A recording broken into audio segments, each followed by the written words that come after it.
काहे होई तो विदाई लेके मेहंदी रचाई शादी होते चली जाई भोरे भोरे भोरे भोरे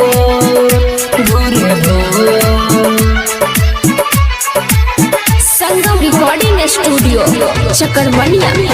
काल्हे मुंगिया भरता हूँ डोली पिया घरी जाता हमारा अखिया से रुका तौन लोर काल्हे होई तो विदाई लेभी मेहंदी रचाई शादी होते चली जाबी भोरे भोर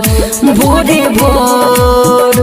भोरे भोर काल्हे मुंगिया भरता हूँ डोली पिया घरी जाता हमारा अखिया से रुका तौन लोर काल्हे होई तो विदाई लेभी मेहंदी रचाई शादी होते चली जाबी भोरे भोर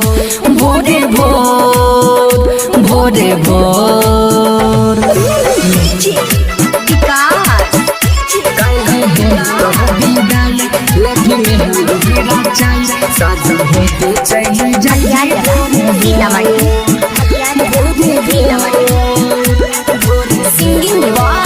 सागर दलही जे दिल में गम के बोझा उठ गेलौ विश्वास गे उठ गेलौ विश्वास गे हो दलही जे दिल में गम के बोझा उठ गेलौ विश्वास गे झूठ के सपना देखलही गे रानी तोड़ी दिली हमर आस गे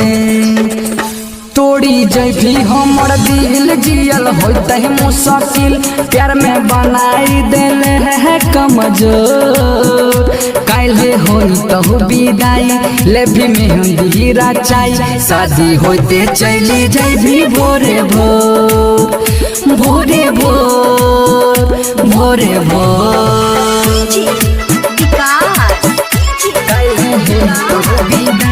लेभी मेहंदी रचाई शादी होते चली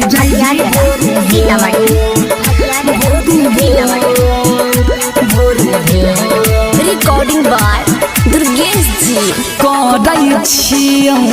प्यार के सोना जीवौ नहीं तोरा बिना गे जीवौ नहीं तोरा बिना गे करै छियौ प्यार के सोना जीवौ नहीं तोरा बिना गे चली जाबी छोड़ के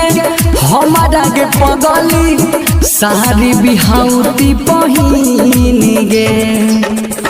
कहो सागर सुमन सुबोध के बन भी दुल्हन दिल बनाई तोले लही कठोर